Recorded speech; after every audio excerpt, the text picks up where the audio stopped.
देखिए 76वीं गाथा पढ़ रहे थे हम, फिर से एक बार दोहराते हैं। जो अन्वयार्थ हमने किया है उसके बाद फिर से दोहराते हैं। बादर सुहुम गदाणम खंधाणम पुग्गलोति व्यवहारो ते होंति छप्पयारा ते लोकम जेहिम्ने पर्णम। देखिए अब अन्वयार्थ के बाद अपन इसका विशेष पढ़ते हैं टीका में। स्कंधों में टीका, स्कंधों में पुद्गल ऐसा जो व्यवहार है उसका यह समर्थन। क्या समझाना चाह रहे हैं? स्कंधों को पुद्गल क्यों कहते हैं? मतलब वो तो जो है स्कंद भी है, स्कंद के 6 भेद हैं, ये 6 भेद रूप होता है पुद्गल, ये तो कह रहे हैं। लेकिन वो स्कंद को पुद्गल का व्यवहार क्यों है, पुद्गल नाम क्यों दिया गया उसको, मतलब पुद्गल क्यों है वो?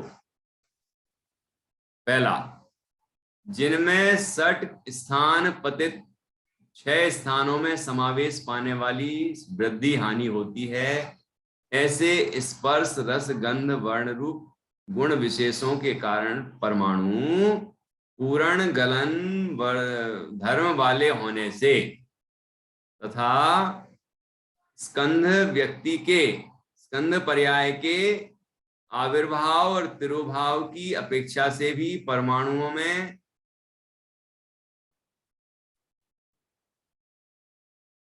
पूर्ण गलन घटित होने से परमाणु निश्चय से पुद्गल हैं। स्कंध तो अनेक पुद्गल में एक पर्याय पने के कारण पुद्गलों से अनन्य होने से व्यवहार से पुद्गल हैं तथा वे बादरत्व और सूक्ष्मत्व रूप परिणामों के भेदों द्वारा 6 प्रकारों को प्राप्त करके 3 लोक रूप होकर रहते हैं। वे 6 प्रकार के स्कंध इस प्रकार हैं। देखो 2 मूल प्रकार बताए थे, बादर और सूक्ष्म। अब उसके 6 कैसे प्रकार बनते हैं? बादर बादर, फिर दूसरा बादर, तीसरा बादर सूक्ष्म, तीसरा सूक्ष्म बादर, चौथा सूक्ष्म बादर, 5वां सूक्ष्म, फिर 6वां सूक्ष्म सूक्ष्म। वहां उदाहरण भी दिए हैं। वहां पहला काष्ठ पाषाण आदि स्कंध जो कि छेदन होने पर स्वयं नहीं जुड़ सकते, वे बादर बादर हैं। ठीक है। दूध तेल रस आदि स्कंध जो कि छेदने पर स्वयं जुड़ जाते हैं, वे प्रवाही पदार्थ बादर हैं। उसके बाद छाया धूप अंधकार चांदनी आदि स्कंध जो कि स्थूल ज्ञात होने पर भी जिनका छेदन भेदन अथवा हस्तादि द्वारा ग्रहण नहीं किया जा सकता, वे बादर सूक्ष्म है। फिर स्पर्श रस गंध वर्ण गंध शब्द जो कि सूक्ष्म होने पर भी स्थूल ज्ञात होते हैं, अर्थात चक्षु को छोड़कर 4 इंद्रियों के विषयभूत स्कंध जो कि आंख से दिखाई ना देने पर भी स्पर्श इंद्रिय द्वारा स्पर्श किया जा सकता है, जीव द्वारा जिसका स्वाद लिया जा सकता है, नाक से सूंघा जा सकता है और कान से सुना जा सकता है, वे सूक्ष्म बादर हैं। ख्याल में आ रहा है? ये सब सूक्ष्म बादर हैं। कर्म वर्गणादि जिन्हें सूक्ष्मपना है तथा जो इंद्रियों से ज्ञात ना हो ऐसे हैं, वे सूक्ष्म हैं। ठीक है। और कर्म वर्गणा से नीचे के कर्म वर्गणातीत द्वेणुक स्कंध तक के स्कंध जो कि अत्यंत सूक्ष्म हैं, वे सूक्ष्म सूक्ष्म हैं। ख्याल में आया होगा? बहुत सरल है, कठिन नहीं है। उदाहरणों से विषय स्पष्ट हुआ है। देखिए फिर से देखते हैं यहां से। पहले तो ये इनको परमाणु इसको बादर और सूक्ष्म रूप से परिणत स्कंधों को पुद्गल व्यवहार क्यों किया? तो पुद्गल व्यवहार इसलिए किया कि जैसे पुद्गल, पुद्गल है ना, पुद्गल का अर्थ क्या किया, पुद प्लस गल दो शब्द हैं, तो पुद का अर्थ किया पूरण और गल का अर्थ किया गलन। क्या अर्थ हुआ इसका कि ये जो पुद्गल है उसका स्वभाव क्या है, पूरण गलन, मतलब मिलना बिछुड़ना। तो परमाणु मिलते हैं और बिछुड़ जाते हैं, ये उनका स्वरूप है सबका। तो पूर्ण गलन ऐसा स्वरूप होने से उनको सबको पुद्गल कहते हैं। ठीक है, ख्याल में आया? मतलब सरल सी बात यही है कि उनमें पूर्ण गलन पना पाया जाता है। जैसे जैसे अभी लोहे का कोई पात्र है, तो अभी ये इस रूप है, फिर बिखर जाते हैं परमाणु परमाणु, पुराना पड़ता है, जंग लगती है, बिखर जाते हैं, अथवा इसको गला दो, पिघला देते हैं, फिर नया कोई आकार दे देते हैं, तो फिर नया आकार आया तो नया आकार बन गया वो पूरण, और फिर पिघला दिया तो वो गलन। ऐसा पूरण गलन पूरण गलन, ऐसे परमाणु का मिलना बिछुड़ना स्कंद से चलता रहता है। तो इसी ये स्वरूप इन सब में पाया जाता है। परमाणु मतलब जितने भी ये स्कंद हैं सभी स्कंदों में पाया जाएगा, चाहे बादर हो या सूक्ष्म हो, सब में ये चीज पाई जाती है। इस कारण से इनको पुद्गल व्यवहार है, इनको पुद्गल कहा जाता है। ठीक है, जिनमें षट स्थान पतित 6 स्थानों में समावेश करने वाली वृद्धि हानि होती है, ऐसे स्पर्श रस गंध वर्ण रूप गुण विशेषों के कारण परमाणु पूर्ण गलन धर्म वाले होने से, और ये षट स्थान पतित हानि वृद्धि होती है, ये जो अनंत गुण हानि अनंत गुण वृद्धि, इस तरह से जो असंख्यात फिर असंख्यात, इस तरह से 6 स्थान पतित हानि और 6 स्थान पतित वृद्धि का जो गणित है वो यहाँ भी लागू होता है। तो इस तरह पूर्ण वृद्धि को पूर्ण कह सकते हैं और हानि को गलन कह सकते हैं। तो पूर्ण गलन ऐसा इनमें भी पाया जाता है, जैसे कि द्रव्य में पाया जाता है तो इनमें भी पाया जाता है, क्योंकि ये तो पुद्गल से ही बने हैं, लेकिन है तो वो पर्याय ना। पर्याय होने पर भी उसको पुद्गल क्यों कह रहे हैं, पुद्गल द्रव्य क्यों कह रहे हैं, क्योंकि उसमें षट स्थान पतित हानि वृद्धि होती है ना, इसीलिए उसको पूर्ण गलन पना होने से उसको पुद्गल कहते हैं। जिनमें षट स्थान पतित वृद्धि हानि होती है, ऐसे स्पर्श रस गंध वर्ण रूप गुण विशेषों के कारण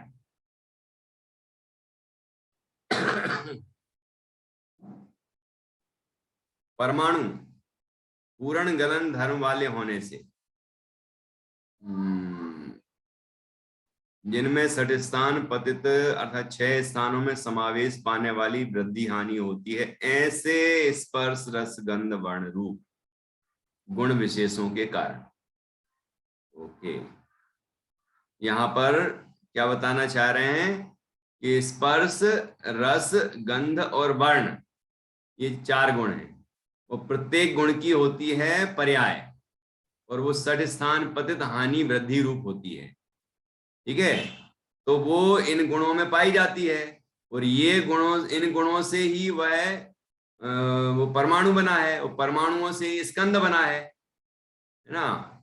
तो वह पूर्ण गलन धर्म वाले होने से उसको पुद्गल कहते हैं। एक बात बताइए, दूसरा कारण, स्कंध व्यक्ति के स्कंध पर्याय के व्यक्ति अर्थात यहाँ पर्याय है, स्कंध पर्याय के आविर्भाव स्कंध पर्याय का उत्पन्न होना और तिरोभाव की अपेक्षा से भी परमाणुओं में, तिरोभाव मतलब नष्ट हो जाना, अपेक्षा से भी पूर्ण गलन घटित होने से परमाणु निश्चय से पुद्गल हैं। देखिए अब और स्पष्ट समझ में आ रहा है। स्कंद तो अनेक पुद्गलमय एक पर्याय पने के कारण परमाणु पुद्गलों से अनन्य होने से व्यवहार से पुद्गल है। ठीक है, फिर से देखिए, देखो इसमें 2 प्रकार से बताया है पुद्गल। पहला प्रकार क्या है, वो दोनों को अलग अलग करें अपन। पहला प्रकार ये है यहाँ परमाणु की मुख्यता से कहा, मतलब यहाँ पर परमाणु के अंदर गंध वर्ण ये गुण पाए जाते हैं, और स्पर्श रस गंध वर्ण जो गुण पाए जाते हैं उनमें सठस्थान पतित हानि वृद्धि होती है। तो सब में ही होती है, ये जीवों में, पुद्गल में, जितने भी द्रव्य हैं सभी द्रव्यों में होती है, तो उसमें भी होती है, वो भी पुद्गल द्रव्य है। तो उसमें जो सठस्थान पतित हानि और वृद्धि होती है, वृद्धि और हानि होती है, तो वृद्धि हुई है पूरण और हानि हुई है गलन। तो ऐसा पूर्ण गलन धर्म वाला होने से उसको पुद्गल कहते हैं। ठीक है, अभी यहां पर परमाणु पुद्गल धर्म वाले होने से, अभी यहां पर परमाणु की बात कही, जिनमें सठस्थान पतित 6 स्थानों में समावेश पाने वाली वृद्धि हानि होती है, ऐसे स्पर्श रस गंध वर्ण रूप पुद्गल विशेष गुण विशेषों के कारण परमाणु पुद्गल पूर्ण गलन धर्म वाले होने से परमाणु को पूर्ण गलन धर्म वाला कहा है ना। अब दूसरे वाले में कहा है कि जो स्कंद हैं, दूसरे तरीके से बताया, जो मैंने पहले एक तरीका बताया, दूसरा तरीका ये है, मतलब पहले तरीके में मैंने दूसरे तरीके का उदाहरण दे दिया तो गड़बड़ हो गया। मतलब मैंने उदाहरण दिया कि ये जैसे ये लोहे की चीज है ना, वो उदाहरण दे दिया, तो वो स्कंध के लिए उदाहरण देंगे कि स्कंध मिलते और बिछुड़ते रहते हैं। स्कंद बनता है, बिगड़ता है, नया स्कंद बनता है, फिर वो बिगड़ता है, ऐसा बनता रहता है, बनता बिगड़। तो इस अपेक्षा से भी पूर्ण गलन कहा। पहले वाले में पूर्ण गलन कहा है पहले पॉइंट में कि वो सठस्थान पतित वृद्धि हुई तो पूर्ण और हानि हुई तो गलन कहा।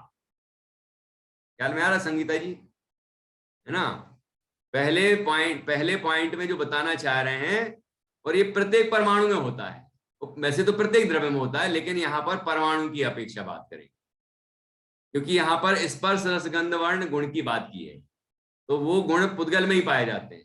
तो उन गुणों में प्रति समय सठस्थान पतित वृद्धि और हानि होती है, तो वृद्धि को पूर्ण और हानि को गलन कह के बताया है कि पूर्ण गलन धर्म वाले हैं वो परमाणु। ठीक है, अब उसके बाद जो बताया है वो स्कंद का बताया कि स्कंद व्यक्ति का अर्थ है पर्याय, स्कंद पर्याय के आविर्भाव, मतलब आविर्भाव का अर्थ है उत्पन्न होना। स्कंद पर्याय उत्पन्न हुई, स्कंद बना, मिट्टी का घड़ा बना या रोटी बनी, फिर क्या हुआ, और तिरोभाव की अपेक्षा से फिर रोटी जो है वो दूसरे रूप में रूपांतरित हो गई। कौर तोड़े, हमने खाया, चबाया, पेट में गया, पाचन हुआ, अनेक रस और रक्त आदि रूप परिणमित हो गया। तो ऐसे वो रोटी रूप नहीं रहा कुल मिला के। तो रोटी रूप पर्याय का स्कंध का उत्पाद हुआ, उत्पन्न हुई, वो पूर्ण, और फिर उसी स्कंध का हुआ विनाश, तो वो गलन। ऐसा पूर्ण और गलन, आविर्भाव और तिरोभाव, स्कंद व्यक्ति के अर्थात स्कंद पर्याय के आविर्भाव और स्कंद पर्याय के तिरोभाव की अपेक्षा से भी परमाणुओं में पूर्ण गलन घटित होने से परमाणु निश्चय से पुद्गल हैं। दोनों तरह से परमाणु बताए, एक परमाणु रूप में और दूसरा स्कंद रूप में। पहले परमाणु रूप में पुद्गल को बताया, फिर स्कंद रूप में बताया। नहीं क्या, पहले परमाणु को परमाणु रूप में ही बताया, फिर परमाणु को स्कंद रूप में बताया। अब ठीक, इस प्रकार परमाणु रूप में जब बताया, पुद्गल को परमाणु रूप में बताया, तो कहा कि परमाणु में जो स्पर्श रस गंध वर्ण है उनमें सठस्थान पतित हानि वृद्धि होती है, तो वृद्धि होती है उसको पूर्ण और हानि होती है उसको गलन कहा। इस तरह परमाणु पूर्ण गलन स्वभाव वाला होने से वो पुद्गल है। पर वही जो परमाणु है वो स्कंध रूप है। ठीक है, तो अब स्कंध बना, फिर तो आविर्भाव, फिर स्कंध विघटा तिरोभाव, तो स्कंध का आविर्भाव वाला स्कंध उत्पन्न हुआ, दो या दो से अधिक परमाणु का स्कंध उत्पन्न हुआ बना, और फिर तो उसको कहते हैं पूरण, और वो बिघट गया तो उसको कहते हैं गलन। तो इस तरह स्कंध की अपेक्षा वर्णन किया उसने, ठीक है। तो परमाणु का ही दो तरह से वर्णन करके उसको पुद्गल कहा। तो परमाणु परमाणु रूप में भी पुद्गल है और परमाणु स्कंध रूप में भी पुद्गल ही है, ऐसा। तो स्कंध तो अनेक पुद्गल में एक पर्याय पने के कारण पुद्गलों से अनन्य होने से व्यवहार से पुद्गल है। अब देखो क्या कह रहे हैं आचार्य कि जो स्कंद है वो कैसा है कि अनेक पुद्गल में एक पर्याय पने के कारण, जैसे कोई स्कंद है तो उसमें पुद्गल तो अनेक हैं, पुद्गल के परमाणु जो हैं वो तो अनेक हैं, दो हैं, दो से देखो एक से जो अधिक होता है उसको अनेक कहते हैं। तो दो परमाणु का स्कंद भी अनेक में आएगा, और दो संख्यात परमाणु, असंख्यात परमाणु, अनंत परमाणु का स्कंद, ये सब भी अनेक में आएंगे। तो अनेक परमाणु का वो स्कंद है, लेकिन ज्ञान कैसा हो रहा है कि वो एक पने का ज्ञान, एक वस्तु दिखाई दे रही है हमें, ये एक लैपटॉप है ना, एक मोबाइल है, एक ग्रंथ है ना, एक पृष्ठ है, एक शरीर है, ऐसे। तो ऐसे एक कहेंगे उसको। तो अनेक पर्याय पुद्गल में एक पर्याय पने के कारण, स्कंद तो अनेक पुद्गल में एक पर्याय पने के कारण पुद्गलों से अनन्य होने से, पुद्गलों से अनन्य होने से मतलब अभिन्न है। पुद्गल वो पर्याय जो है वो पुद्गलमय ही है, द्रव्यमय ही पर्याय होती है। अनन्य होने से व्यवहार से पुद्गल है, तो वो स्कंद भी व्यवहार से पुद्गल ही है। यद्यपि उसमें अनंत पुद्गल हैं, तथापि वो पर्याय एक है मतलब अनेक, अनेक में एक पने का ज्ञान हो रहा है ना। वो अनेक परमाणु में होने पर भी स्कंध रूप में एक पर्याय बन गई है ना। एक पेन है, एक पेंसिल है, ऐसे एक कपड़ा है, एक मकान है, ऐसे इस तरह से वो एक कहा जाता है। तो उस अपेक्षा से व्यवहार से वो पर्याय भी चूंकि द्रव्यमय है, इस कारण से वो स्कंध भी पुद्गल ही है, पुद्गल ही कहा जाता है, व्यवहार से पुद्गल कहा जाता है। तो निश्चय से किसे कहते हैं पुद्गल? एक एक परमाणु को ही पुद्गल कहते हैं। एक एक शुद्ध परमाणु है वही वास्तव में पुद्गल है ना। अनेक परमाणु का स्कंध हो वो व्यवहार से पुद्गल है क्योंकि अनेक परमाणु जो मिलके स्कंध बना है वो कोई मिल नहीं गए, मतलब एक परमाणु दूसरे रूप हो नहीं गया है, वो बस उनमें स्निग्ध रूक्ष गुण होने से वो एक दूसरे के साथ जुड़ गए हैं, चिपक गए हैं, तो एक पने का ज्ञान हो रहा है, लेकिन वस्तुतः वो अलग अलग ही हैं, उनमें अत्यंत अभाव है ना। प्रत्येक द्रव्य में अत्यंत अभाव होता है ना, तो वो एक एक परमाणु के अपने स्वचतुष्ट हैं, तो वो सब एक एक परमाणु अन्य अन्य परमाणु से बिल्कुल भिन्न है। वो कोई उसके अंदर एक दूसरे कुछ अंश जाता नहीं है, सब अपने अपने रूप ही रहते हैं, लेकिन जुड़ जाते हैं मतलब चिपक जाते हैं, ये उनमें गुण है, ये अन्य द्रव्य में नहीं है किसी में। ये जीव पुद्गल धर्म, जीव धर्म अधर्म आकाश काल किसी भी द्रव्य में ऐसा नहीं है, ठीक है। अब जीव हैं अनंत, धर्म द्रव्य तो एक ही है, अधर्म द्रव्य एक ही है, आकाश द्रव्य एक ही है, काल द्रव्य असंख्यात है लोक प्रमाण। तो उसके संबंध में भी चर्चा आई थी कि वो जैसे परमाणु एक दूसरे से चिपक जाते हैं, ऐसे वो कालाणु भी चिपक जाए, तो कहते हैं उनमें स्निग्ध रूक्ष गुण ही नहीं होता, तो चिपकेंगे कैसे? तो उपचार से भी उनको अस्थिकाय नहीं कहा गया, ठीक है ना। देखिए, स्कंद तो अनेक पुद्गल में एक पर्याय पने के कारण पुद्गलों से अनन्य होने से व्यवहार से पुद्गल है, तथा अब वे बादरत्व और सूक्ष्मत्व रूप परिणामों के भेदों द्वारा 6 प्रकारों को प्राप्त करके 3 लोक रूप होकर रहते हैं। बादरत्व मतलब जो स्थूल है, बादर है ना, स्थूल दिखाई दे रहा है। अभी तो आगे उदाहरण दिए ना, 6 प्रकार बताए इसके, बादर और सूक्ष्म के प्रकार से। बादर जो बिल्कुल स्थूल है, पकड़ में आ सकता है या दिख सकता है, अन्य इंद्रियों से पकड़ में आ जाता है, वहां तक तो बादर है। उसके बाद फिर सूक्ष्म में आ जाता है। तो बादरत्व और सूक्ष्मत्व रूप परिणामों के भेदों द्वारा 6 प्रकारों को प्राप्त करके 3 लोक रूप हो रहे हैं। मतलब 3 लोक में ये पुद्गल व्याप्त है। इस तरह से 3 लोक रूप हो रहे हैं। वे 6 प्रकार के स्कंद इस प्रकार।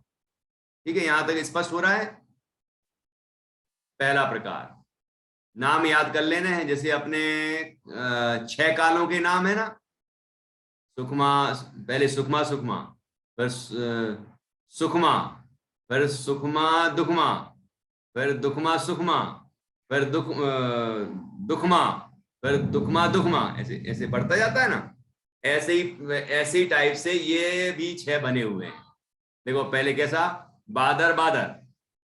तो बादर बादर में उदाहरण देखिए क्या दिया। पहला इसका पॉइंट और नीचे वाला पॉइंट उदाहरण का, ये दोनों अपन देखते जाएंगे। बादर बादर में उदाहरण दिया, काष्ठ पाषाण आदिक स्कंध। काष्ठ अर्थात लकड़ी और पाषाण अर्थात पत्थर। तो लकड़ी के हम टुकड़े कर देते हैं तो क्या वो वापस ज्यों की त्यों जुड़ सकती है? वो कील वील ठोक के अपन जोड़ दें वो अलग विषय है, लेकिन वो जैसे थे वैसे नहीं जुड़ते कभी। ऐसे पत्थर के 2 टुकड़े हो गए तो अब पत्थर जुड़ जाएंगे क्या? ये ऐड में ही हो सकता है। फेविकॉल का जोड़ है और टूटता नहीं, और पता नहीं क्या क्या बोल देते हैं, हाथी 2 हाथी लगा देते हैं और ऐसे जोड़ देते हैं जैसे कि बिल्कुल टूट ही नहीं सकते, है ना। ये सब लोगों को भ्रमित करने के लिए है।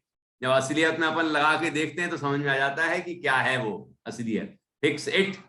अब वो फिक्स इट होता ही नहीं है, लेकिन वो ठीक है, कोई चीजों में होते होंगे, लेकिन उसको थोड़ा बड़ा चढ़ा के दिखाया ही जाता है। अभी अपन इस विषय में बात कर रहे हैं। तो पत्थर, लकड़ी और पत्थर के टुकड़े होने पर उनको जोड़ा नहीं जा सकता, इस कारण से वो कहलाते हैं बादर बादर। मतलब सबसे ज्यादा स्थूल इनको कहेंगे। ठीक है। तो काष्ठ पाषाण आदि स्कंद जो कि छेदन होने पर स्वयं नहीं जुड़ सकते, वे घन पदार्थ बादर बादर हैं, है ना। स्वयं वैसे के वैसे नहीं जुड़ सकते हैं तो वो बादर बादर कहलाते। अपने आप तो जुड़ते नहीं, और कोई जोड़ेगा भी तो ऐसे नहीं जुड़ते जैसे पहले थे, है ना। 2 टुकड़े हो गए लकड़ी के, अब वैसे ही के वैसे नहीं जुड़ेंगे जैसे पहले से नेचुरली प्राकृतिक रूप से थे वो। अब आगे देखिए, दूसरा है बादर। तो अब ये जो बादर बादर के बाद जो बादर आएगा उसमें स्थूलता भी कम होगी और कुछ प्रकार बदलेगा। देखिए जैसा पहला वाला था उससे उस अपेक्षा दूसरे वाले में अंतर आएगा। क्या अंतर आया देखो, यहाँ दूसरा उदाहरण देखिए। घी, दूध, घी, तेल, जल, रस आदि स्कंद जो कि छेदन होने पर स्वयं जुड़ जाते हैं, वे प्रवाही पदार्थ बादर हैं। दूध है ना, घी, तेल, जल मतलब पानी, रस कोई जूस, रस, ये सब जो हैं आप यदि इनको छिन्न भिन्न कर दें, है ना, तो कहीं वो ढुड़क ढुड़क के लुढ़क लुढ़क के इकट्ठे हो सकते। तरल पदार्थ है ना, तो हो सकता है।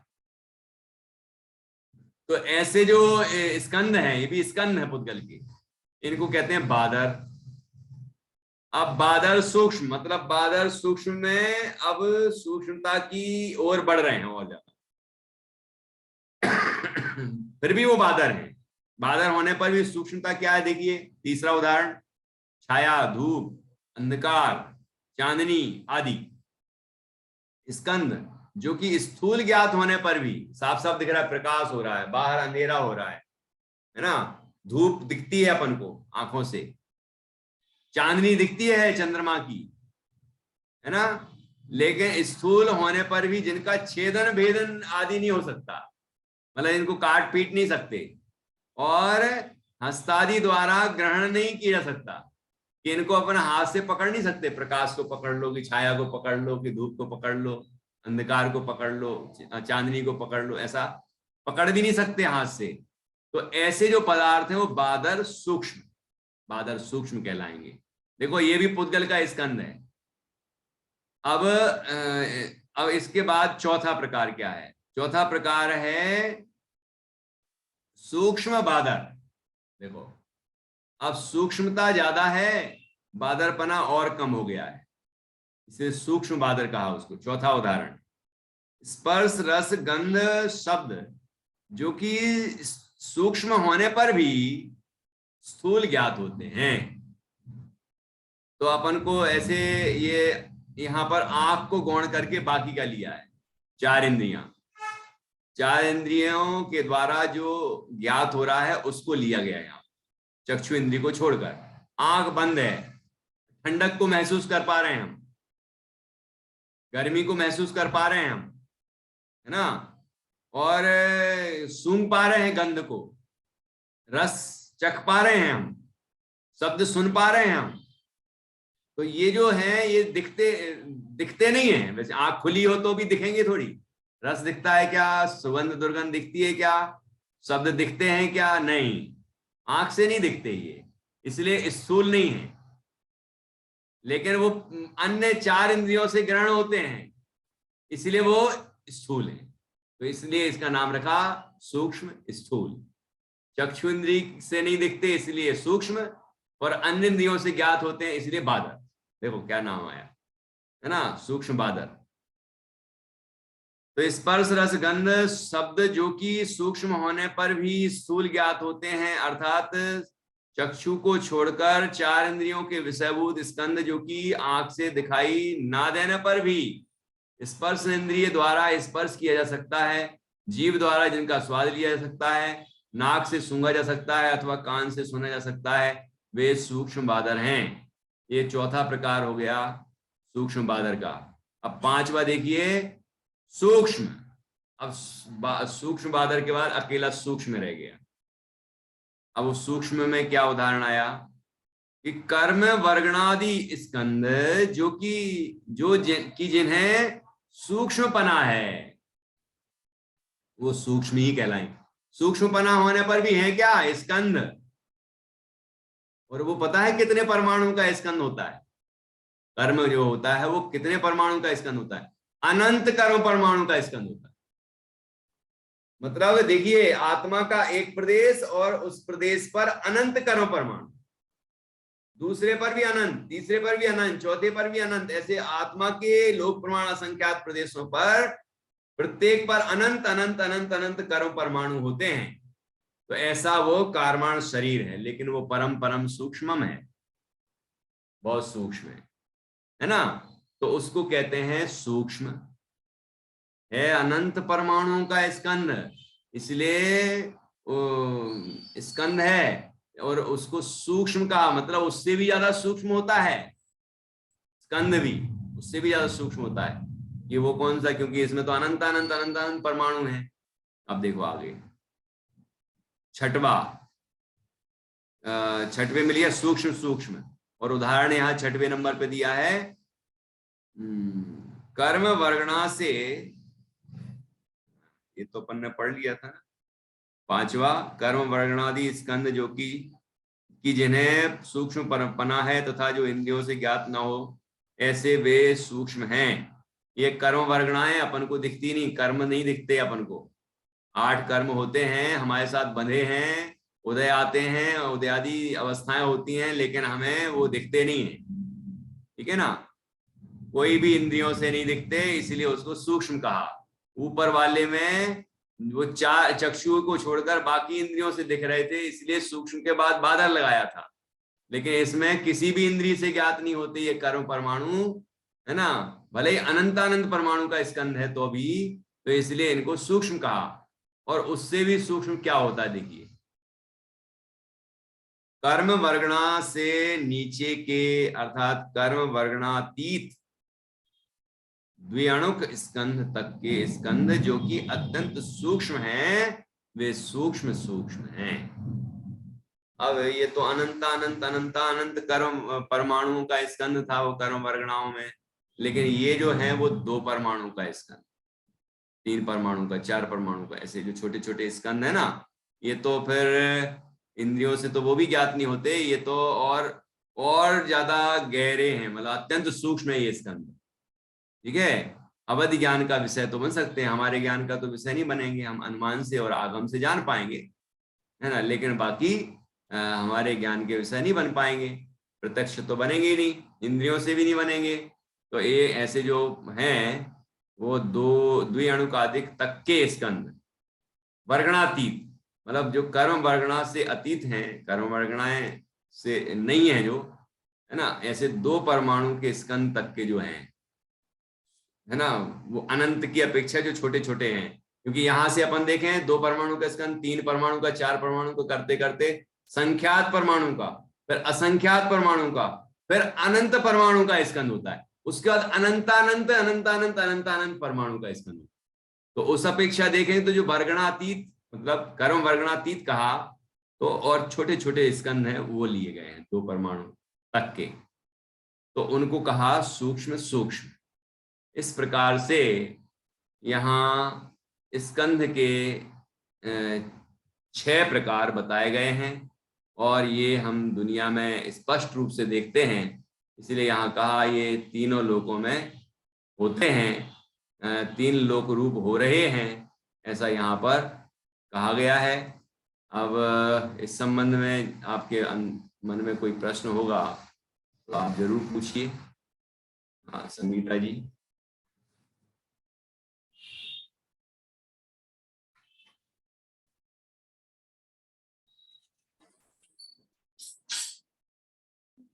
जैसे उद्गल में स्पर्श रस गंध वर्ण सब सब जो भी परमाणु होगा वो सब गुण पाए जाएंगे ना।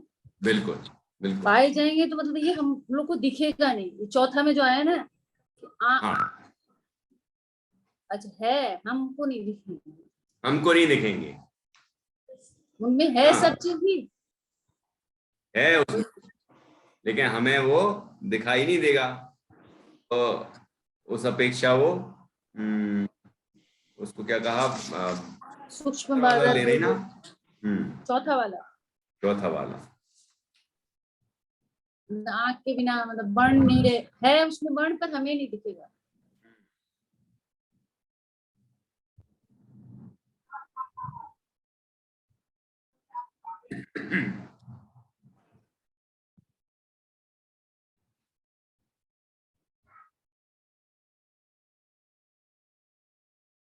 चौथे वाले में लिया था स्पर्श रस गंध सब सूक्ष्म होने पर भी स्थूल ज्ञात होते हैं, चक्षु छोड़कर, तो सूक्ष्म होने पर भी अर्थात आंख से नहीं दिखते, हाँ फिर भी स्थूल ज्ञात होते हैं, मतलब हमें अन्य इंद्रियों से ख्याल में आते हैं।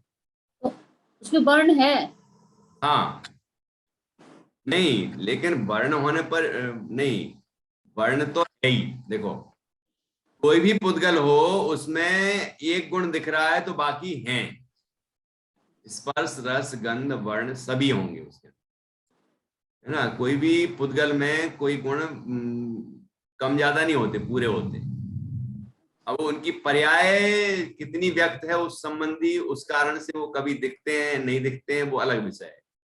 एक गुण दिखता है, जैसे पानी है, वो लोग कहते हैं कलरलेस है, वो पानी भी तो एक कलर है, वो आजकल चलता है वाटर कलर, वो भी एक कलर है ना, इसका स्पर्श हो सकता है, तो अब कोई कहता है स्वाद नहीं है, टेस्टलेस, ठीक है, लेकिन स्पर्श हो रहा है ना, मतलब है, और स्वाद भी होता है, स्पर्श है, रस है, गंध है, वर्ण है, जो भी है उसके प्रकार का है। बाकी चीजें अव्यक्त भी हो सकती हैं, थोड़ी कम हो तो हमें लगेगा कि गंधहीन है ना, रसहीन है, उसका रंगहीन है, लेकिन स्पर्श तो हो रहा है ना उसका, तो एक गुण है तो बाकी गुण भी होते हैं, नियम है, ऐसा समझना है।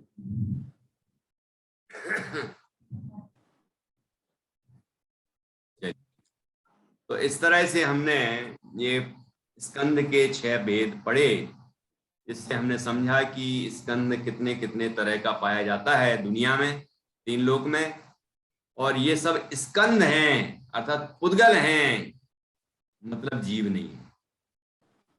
जीव तो इन सब जानने वाला तत्व है, जो इन सब से भिन्न है, वो हम स्वयं हैं। ऐसे अपने जीव को जानेंगे तो परम आनंद की प्राप्ति हम सभी को होगी। ऐसा आनंद हम सबको हो, यही मंगल भावना है। जिनवाणी सूत्र।